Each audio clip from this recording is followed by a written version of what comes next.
there, my name is Chelsea Kinsella, and today I thought I would talk to you about how to work with a horse that's hard to bridle. So this actually is just because I was doing the wormer video and he's tricky to bridle, so here I am. And it's very similar to how I go about worming. And with him, he's getting better. He was quite ridiculous prior, but so it's very similar. We break down the parts so that he knows the answers before you ask that question. So same thing, make sure that they're good with their nose. Make sure you can touch up here because you have to get up there for them to lower their head down. Make sure that they aren't giraffes and they will lower their head down for you. And then if they're good with all those things, and that might take a while. I have a client horse where that took us a few sessions, 5 or 6, before we could actually do this and she wasn't ridiculous. And it's just kind of getting in and getting out. Oh, there's a cow or something. So if they're kind of weird about up there, we just go and get out. Or we just go and get out until they're good and you can actually keep your hand there for a little bit longer and they're not going to eat you or be scared or whatever. And we're waiting till they actually like calm down and their eye isn't wild or anything. They're not standing there like, eh. So then if they're good with that, then maybe see if they're good with a rope going into their mouth, because it's similar to a bit, right? So see if we can bridle them this way, because it's quite similar, so you still have to do the same things like open that mouth. So then we do that. And so then once they get good at that, then we can take the bridle and see if you can break that down into parts too, like make sure we can get it to here without them doing that.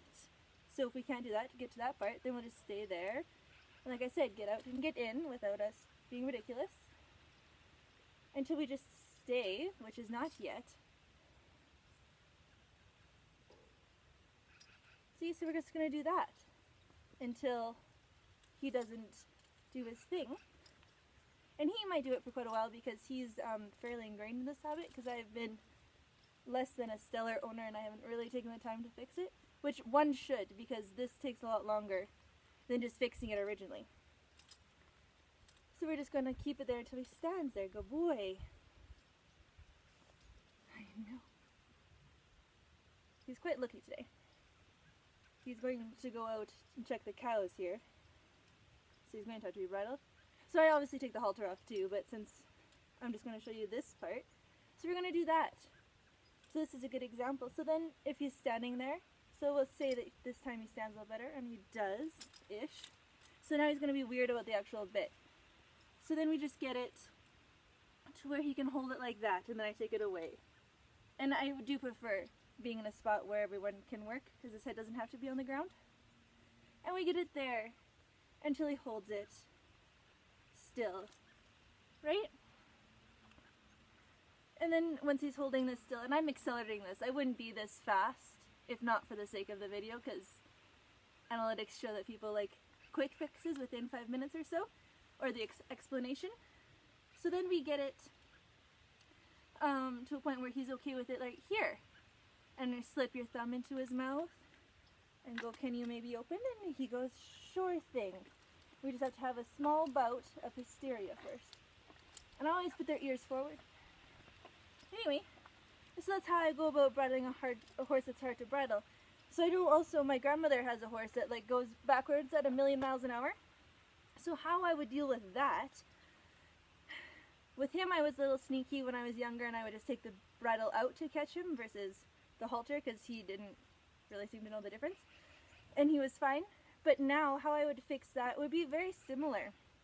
Keep it up here, and I would stay walking backwards with him, but not forcing it on him.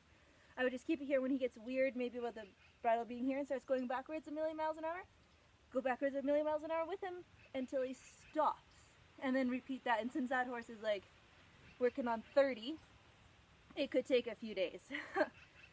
But just put all the parts, like separate all the parts of the things that your horse is doing wrong and then combine them together. So just break things down until it works and get each part separately working. And then it should work better, ideally. So anyway, I hope that helps, and I look forward to talking to you soon.